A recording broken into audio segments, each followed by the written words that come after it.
So, hello, it's PRX23 here again. It's another Silver Surfer video.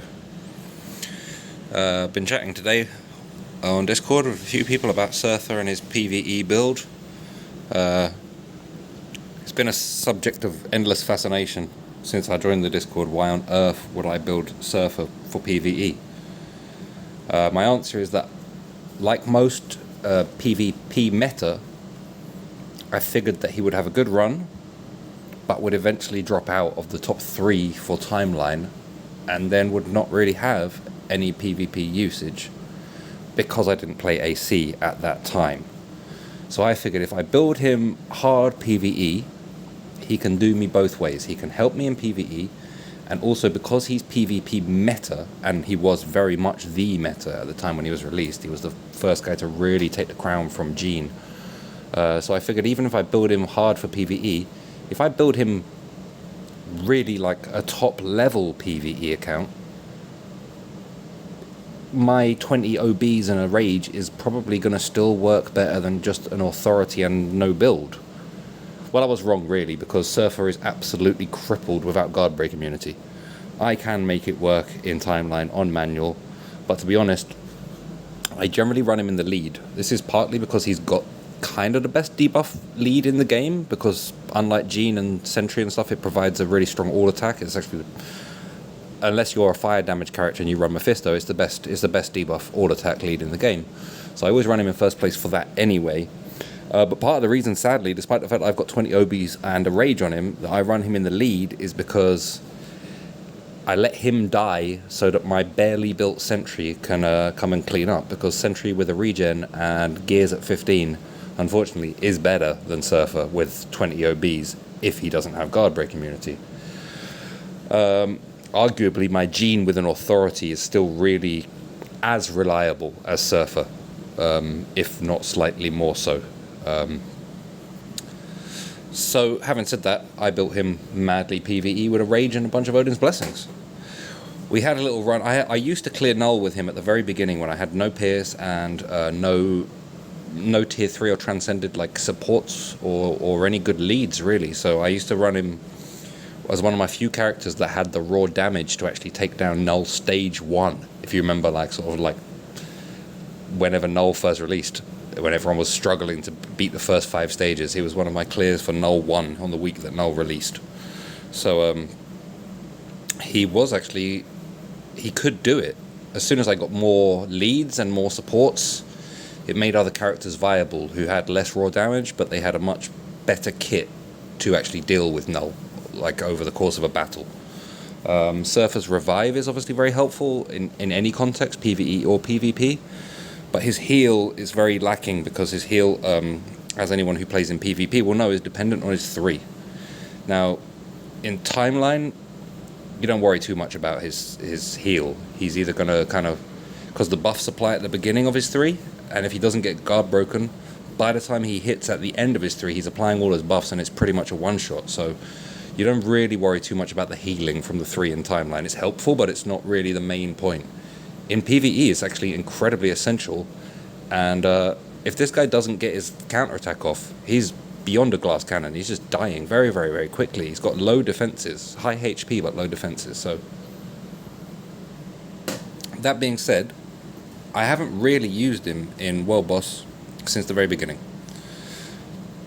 And I tried him earlier on stage 9, and he massively outperformed what I was expecting. My builds of my cards and stuff are obviously way better than they were before.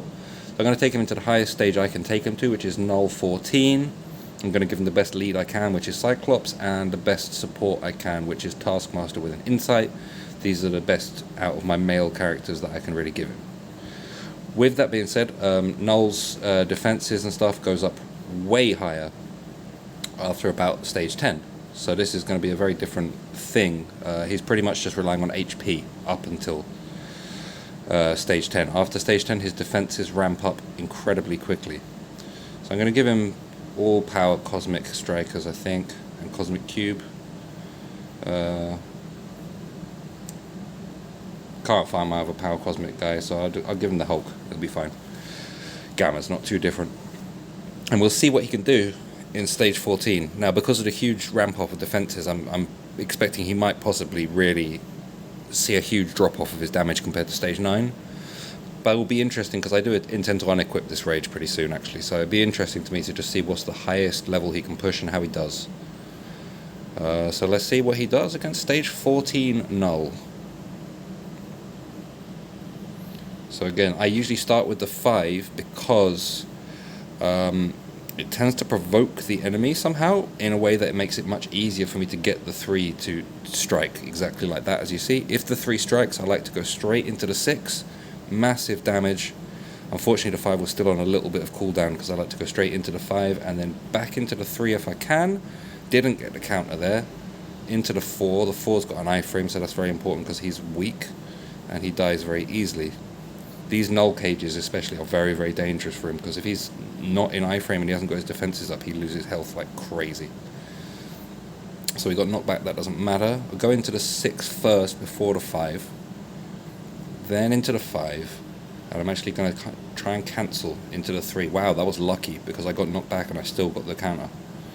So he's doing okay here. He's not doing badly at all on stage 14. His damage is better than what I thought it might be. This is a bad time for the counter. He's not going to get that off. That was a bad move. Back into the 6. Hope I get some damage on here. We've procced lovely. Get the 5. And then there you go. That's the kind of damage you want to see. That's the real rotation. Is a 6 into the 5 into the 3. And then if you can into the 4. Or if you have the timing somehow as possible to get back into the 5. And if you can pull the 5 off twice in his rotation. The best way I would recommend to do that is Richard Rider is an awesome lead for him because he gives the all attack and he gives the damage to bosses. Now it's only a 30% all attack, but because he causes Surfer to use his 5 as his co-op skill, he's probably the best lead for him in World Boss Ultimate, in my opinion. Just because of the way that his 5 is so essential. If he can get that off twice in a rotation, it makes a massive difference. So yeah, pro tip for those 7 people in the world that are trying to build a PvE Surfer, Richard Rider lead is great for him.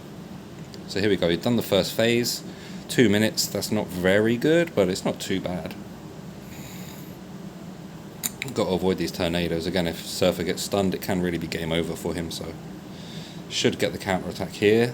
There we go. It's quite easy to get the counter when Knull jumps on you there. I know that one from before. Back into the 5, get the counter, and then run away from these purple things because he's about to smack me. Oh, I was a bit fast. I had time to get a bit more damage off. It could be the difference whether I win this or not, actually. Oh, see, those purples, that's what I mean. They're usually easy, and Surfer's one of the fastest characters in the game, but he's very good at getting snared by them. So again, into the 5, into the 3. He's not going to get the counter here.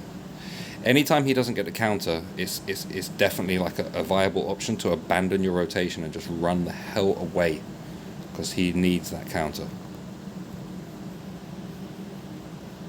See, he didn't get the counter there, and that's probably going to be the end of this run because he just didn't get the counter off. Into the 6, into the 5. These are kind of iframes. Oh, see, you got the counter, but the purples are coming. Oh, too bad.